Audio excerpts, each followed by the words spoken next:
1931 کے شہداء کی یاد میں 13 جولائی ریاست جموں کشمیر کی تاریخ میں ایک ایسا ناقابل فراموش دن ہے جو کشمیریوں کی قربانیوں، مزاحمت اور آزادی کی علامت ہے۔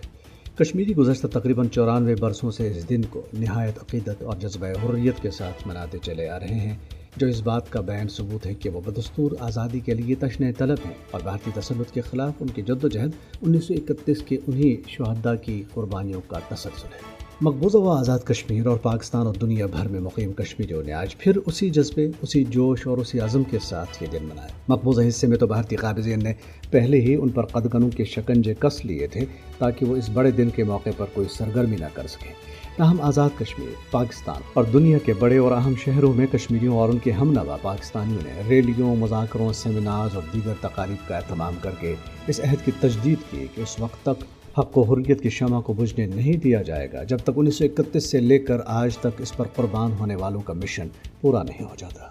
مظفر آباد میں کنوینر غلام محمد صفی کی قیادت میں حریت کانفرنس آزاد کشمیر شاخ کے زیر اہتمام ایک بڑے جلسے اور ریلی کا انعقاد کیا گیا، جس میں سابق وزیر اعظم آزاد کشمیر سردار عتیق احمد خان، اسپیکر آزاد کشمیر قانون ساز اسمبلی چودھری لطیف اکبر، ریاستی وزیر چودھری رشید، میئر مظفر آباد سکندر گیلانی سمیت حریت، سیاسی، سماجی، مذہبی، مہاجر اور طلبہ تنظیموں کے رہنماؤں اور مختلف مکاتب ہائے فکر سے تعلق رکھنے والے ہزاروں افراد نے شرکت کی۔ مقررین نے اس تاریخی دن کو کشمیری عوام کے لیے آزادی، حریت اور قربانی کا سنگ میل قرار دیا اور کہا ہے کہ ان شہداء نے اپنے مقدس لہو سے ہمیں حریت کا پیغام دیا جسے ہم نسل در نسل اپنے دلوں میں زندہ رکھے ہوئے ہیں۔ دوسری طرف پاکستان کے صدر اور وزیر اعظم نے اس موقع پر اپنے خصوصی پیغامات میں کشمیریوں کے صبر و ثبات کو سلام تحسین پیش کرتے ہوئے اپنی غیر متزلزل حمایت کا اعادہ کیا۔ 13 جولائی کی یادگار محض ایک دن کی رسم نہیں، یہ کشمیریوں کی اجتماعی تاریخ، تشخص اور قربانی کا نشان ہے۔ یہ دن محض تاریخ کا ایک ورق نہیں بلکہ ظلم و جبر کے خلاف کشمیری قوم کی طویل جدوجہد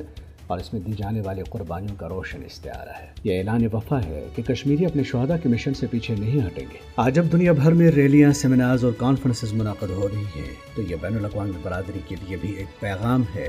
کہ کشمیری قوم اپنے حق خود ارادیت کی جدوجہد میں تنہا نہیں، بلکہ ان کی صدا، یوم شہداء، وفا کی صدا دنیا کے ہر ضمیر کو پکار رہی ہے۔